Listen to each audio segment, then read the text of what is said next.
আপনাদেরকে কে পাঠাইলো? তো আপনাকে একজন পাঠাইছে তো। আমাকে কেউ পাঠায়নি, আমার নিজের নিউজ করতে হবে আমাকে এখানে। না, আমরা আপনাকে পাঠানো হয়েছে, আপনি ইচ্ছাকৃতভাবে এই জায়গায় তো আসেন নাই। মানে কি বাচ্চাদের সাথে কি বল আমাকে প্রশ্ন করেন? আপনি তাহলে একটা সাক্ষাৎকার দেন আর বাচ্চা কি সাক্ষাৎকার দেওয়া যাবে না? আপনার তথ্য কি দিবেন দিন, অসুবিধা নেই। সাক্ষাৎকার কেন দিবেন না? কেন সাক্ষাৎকার নেবেন? আমার যা কথা আছে আপনারা শুনেন, অসুবিধা কোথায়? না, আমি ওই যে বাচ্চাদের সাথে কথা বলবো। না, কোনো দরকার নেই ভাই, আর প্রশ্ন আমাকে করেন।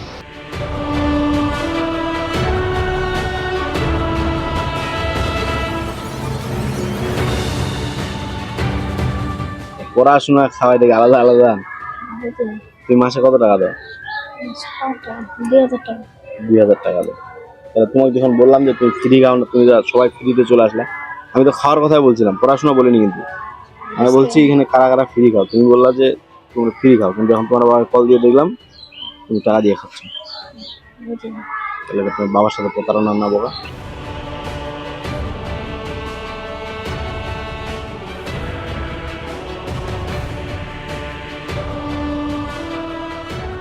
আমার নাম এপি হেমব্রম, বাসা হচ্ছে দিনাজপুরে, মানে এখানে থাকি আপাতত। এখানেই পড়াশোনা করি, সিস্টার ফাদারদের এখানে থাকি, আরো অনেকে আছে। আমাদের মানে এই বোর্ডিংয়ে খেলাধুলার জন্য অনেক কিছুই নেই।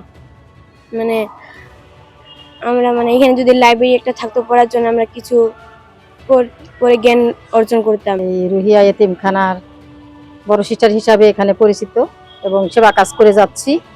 আমাদের আসল সেবার উদ্দেশ্য হলো আমাদের ছেলে মেয়েদের নৈতিক গঠন দান আর শিক্ষার পাশাপাশি তারা বিভিন্ন ধরনের কারিকুলাম কাজ করে থাকে, হাতের কাজ হোক বা খেলাধুলা বা নাচ গান, তাহলে বিভিন্ন মানে যেন ওদেরকে সুন্দর করে আমরা গঠন দিতে পারি এবং ভবিষ্যতে যেন তারা নিজ পরিবার বা সমাজ বা দেশের জন্য কল্যাণকর কিছু করতে পারে।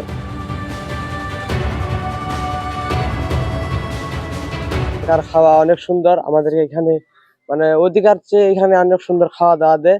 এখানকার পোশাক, এখানে অনেক কিছু তেল সাবান থেকে শুরু করে যাবতীয় আমাদের পোশাকের লাগে সব এখান থেকে ফিরিয়ে দেয়। এখানে আমাদেরকে কোনো টাকা পয়সা দেওয়া লাগে না। আমাদের কাছে নেই না, ওই সরকারি ক্যাপিটেশন পাই 21 জনকার, ওখান থেকেই খাওয়াই। আমাদের এই বাচ্চাদের এখানে লালন পালন করতে গিয়ে আমাদের সরকার যতটুকু আমাদের আর্থিকভাবে অনুদান দিয়ে থাকেন, আসলে এটা দিয়ে আমাদের এই প্রতিষ্ঠান চালানো বড় কষ্টকর হয়। আমাদের বাচ্চাদের খানাপিনার পাশাপাশি তাদের পোশাক, খাতা কলম, জুতা ইত্যাদি আরো অনেক তাদের জিনিস এভাবে দিয়ে এরকম আরো বিভিন্ন সেবা দিয়ে আমাদেরকে বাচ্চাদেরকে এখানে রাখতে হয়, সেবা দিতে হয় আমাদের।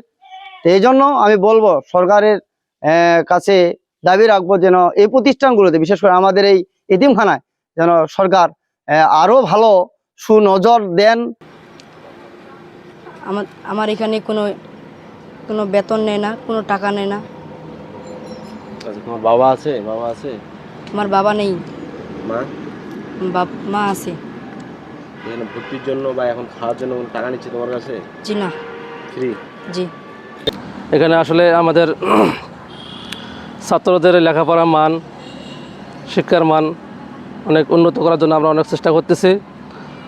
তার সাথে আমাদের এখানে কিছু এতিম বাচ্চারা আছে, এনাদের ভরণ পোষণ এবং খাওয়া দাওয়া সব দিক দিয়ে একটু আমাদের খুব কষ্টকর হয়ে যায়। আমরা কোথাও কালেকশন করতে যাই না, আমরা এখানে থাকি। আমরা ছাত্রদেরকে ভালো লেখাপড়া মান করার চেষ্টা করি। আমাদের আবদার থাকবে যদি সরকার কর্তৃপক্ষ আমাদের সিদ্দিকী বিশ্ব ইসলাম মিশনের দিকে একটু যদি নেক নজর দেয়।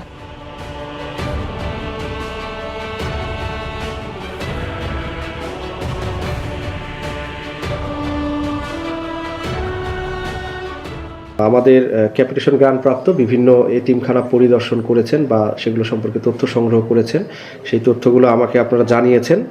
আমরা এখানে দেখতে পাচ্ছি বেশ কিছু প্রতিষ্ঠানের মধ্যে কিছুটা সংখ্যাগত গরমিল আছে। হয়তো নিবাসী এর কাছ থেকে তারা বেতন নিচ্ছে, এই সম্পর্কিত তথ্য আপনারা জানিয়েছেন। তো আমাদের নীতিমালা মোতাবেক কোনো নিবাসীর কাছ থেকে কোনো ধরনের বেতন বা পয়সা নেওয়ার সুযোগ নেই, যেহেতু সরকার এখানে সহযোগিতা করছে। তো আমরা আপনাদের কাছ থেকে প্রাপ্ত তথ্য প্লাস সার্বিকভাবে আমাদের সবগুলো এতিমখানাতেই আমরা অল্প কিছু দিনের মধ্যেই ঝটিকা পরিদর্শন করব এবং এই বিষয়গুলো আমরা খতিয়ে দেখার চেষ্টা করব এবং আমাদের উপজেলায় একটা ক্যাপিটেশন গ্র্যান্ট মনিটরিং কমিটি আছে, সেই কমিটিকেও আমরা বিষয়টা কমিটির মিটিংয়ে উপস্থাপন করব যে অমুক প্রতিষ্ঠানের কী অবস্থা, এবং কমিটি সেখানে বিধি মোতাবেক ব্যবস্থা নেবে।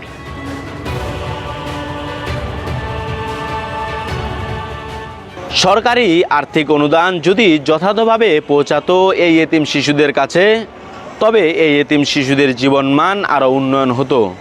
শুরু থেকে শেষ পর্যন্ত যারা এনটিভির এই বিশেষ অনুসন্ধানে আমাদের সাথেই ছিলেন, নিশ্চয়ই বুঝতে বাকি নেই এটি কোনো এতিমদের বিরুদ্ধে অনুসন্ধান নয়। যারা এতিম শিশুদের ব্যবহার করে চক্রের ফাঁদ বেঁধেছেন তাদের মুখোশ উন্মোচন মাত্র। তাই আসুন সত্যের পথে দাঁড়াই, সত্য উন্মোচনে একত্রিত হই। আজকের মতো এখানেই শেষ করছি। নতুন কোনো অনুসন্ধানে দেখা হচ্ছে এনটিভির পর্দায়। Abdullah Suman, NTV online, Thakurgaon.